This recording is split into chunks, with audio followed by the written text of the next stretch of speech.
Hello, welcome to my channel. ఈరోజు వీడియోలో mango ice cream చేశాను. చాలా బాగా వచ్చింది. ఇంట్లో ఉండే ఐటమ్స్తో ఈజీగా చేసుకోవచ్చు. మామిడి పండుతో నోరూరించే మ్యాంగో ఐస్ క్రీమ్ చేసుకుందాము. ఈ ఐస్ క్రీమ్ని ఇంట్లో ఉండే ఐటమ్స్తో చాలా సులభంగా చేసుకోవచ్చు.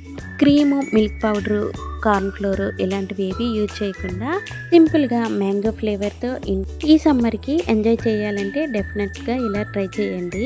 తిన్న ప్రతి ఒక్కరు ఫుల్గా ఎంజాయ్ చేస్తారు. బాగా పండిన మామిడి పళ్ళని ఒక 2 తీసుకున్నాను. వీటిని పీలప్ చేసుకొని స్లైసెస్గా కట్ చేసుకున్నాను. ఈ సీజన్లో మామిడి పళ్ళు చాలా ఎక్కువగా దొరుకుతున్నాయి కదా, మీరు కూడా ఈ ఆర్టిఫిషియల్ క్రీమ్స్ యూజ్ చేయకుండా ఇలా మామిడి పళ్ళతో ఒకసారి ట్రై చేయండి. పర్ఫెక్ట్గా కుదురుతుంది. ఫ్లేవర్ మాత్రం చాలా బాగుంటుంది. మ్యాంగోస్ యూజ్ చేయకుండా క్లస్టర్ పౌడర్తో కూడా మ్యాంగో ఫ్లేవర్ది ఉంటుంది. వాటినైనా ట్రై చేయొచ్చు.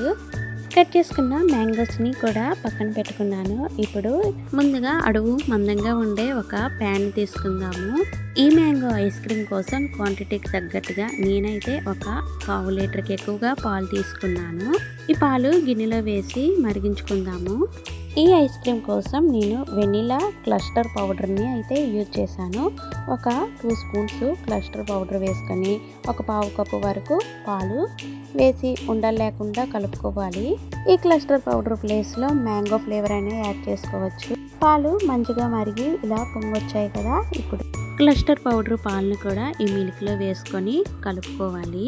ఒక 3 నిమిషాలు ఈ పిండిని ఇలా కలుపుకున్నామంటే ఇందులో ఉండే పిండి కూడా మంచిగా ఉడికి పాలు దగ్గర పడతాయి. చిక్కగా చూసారా ఎలా మారిందో. ఈ కన్సిస్టెన్సీలో వచ్చిందంటే ఐస్ క్రీమ్ మనకి చాలా బాగా కుదురుతుంది. ఇప్పుడు ఒక మిక్సీ జార్ తీసుకుని ముందుగా కట్ చేసి పెట్టుకున్నాం కదా ఈ మ్యాంగోస్ని మిక్సీ జార్లో వేసుకొని దీంతో పాటు చల్లార్చి పెట్టుకున్న క్లస్టర్ పౌడర్ పాలు కూడా వేసుకోవాలి. నేను తీసుకున్న మ్యాంగోస్ స్వీట్గా ఉన్నాయి కనుక షుగర్ని నేను యాడ్ చేయలేదు. స్వీట్ తక్కువగా అనిపిస్తే మీరు షుగర్ని కూడా యాడ్ చేసుకోవచ్చు. మూత పెట్టుకొని పల్స్ మోడ్లో మధ్యలో కలుపుకుంటూ మెత్తగా ఈ కన్సిస్టెన్సీ వచ్చేంత వరకు గ్రైండ్ చేసుకోవాలి. ఇప్పుడు వేరే బౌల్లో ట్రాన్స్ఫర్ చేసుకున్నాను.